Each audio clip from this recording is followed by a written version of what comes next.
Hello, my name is Max McKerlie. I'm an artist and I'm also a clown.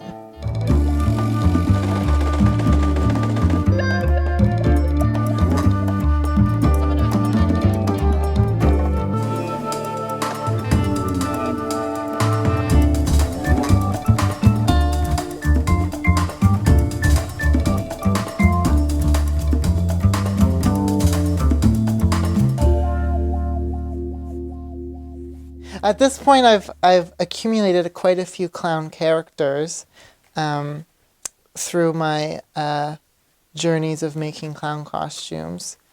The process starts out with actually writing, believe it or not. I like to think of little words and little strings of words that feel like they encapsulate what I'm trying to go for in a character. And then I'll write them down and I'll think about them. And then after that, I go into a concept sketch. And through that, I really try to think of what type of archetypal energies I'm trying to bring forth through this clown character and explore in myself. So I'll sketch up the clown, and the design usually consists of one main gimmick feature, like this one here has a lily pad for a head. And then some of the other ones, like this one here has a moon-shaped head. And this one here is themed off of bleeding hearts. And then once I have a concept that I like, I'll rummage through my closet to find some fabric, or I'll go out and get other fabric, and I'll get going on the clown. I draft all the patterns myself, so that's a long part of the process that I feel is underappreciated, how many times you have to draft it, go back and modify what you've done. Especially when you want some crazy shapes, it's really hard to figure them out when you're going off of scratch. But I've been able to do everything I wanted to do so far. Yeah.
I've loved clowns my whole life, ever since I was a little child.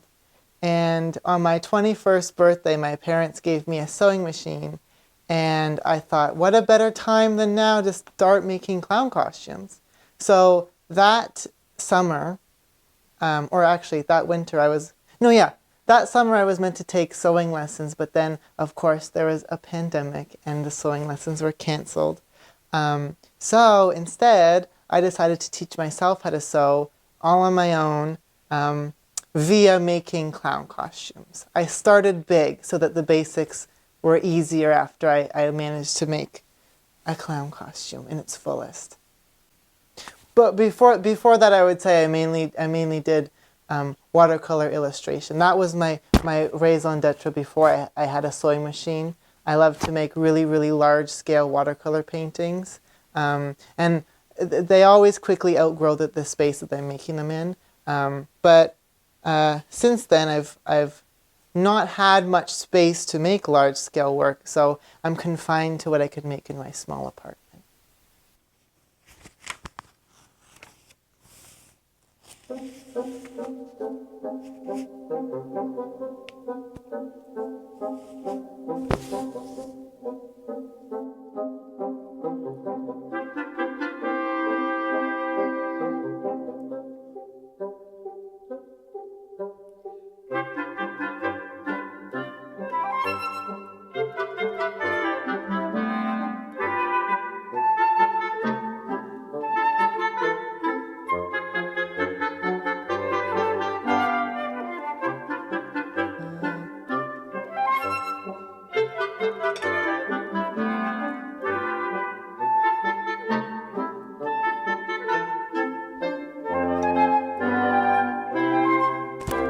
I could show you my closet first.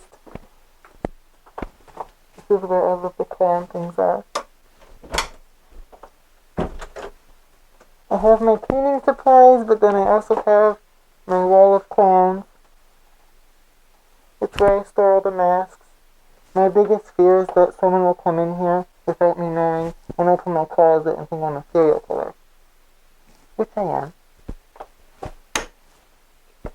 Alright.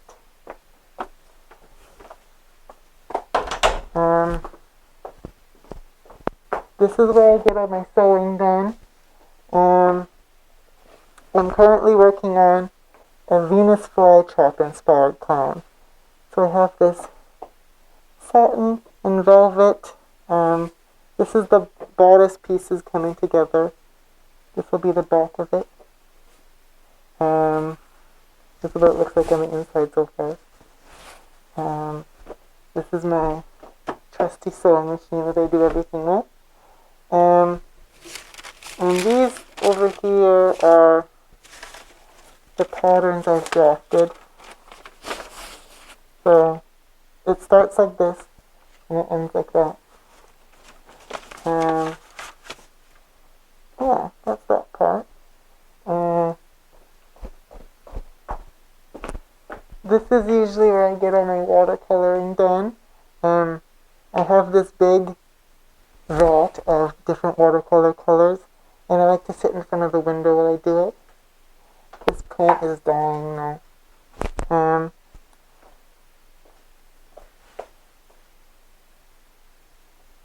And then this is where I get all of my video editing done over here on my computer. I can show you what I'm looking at.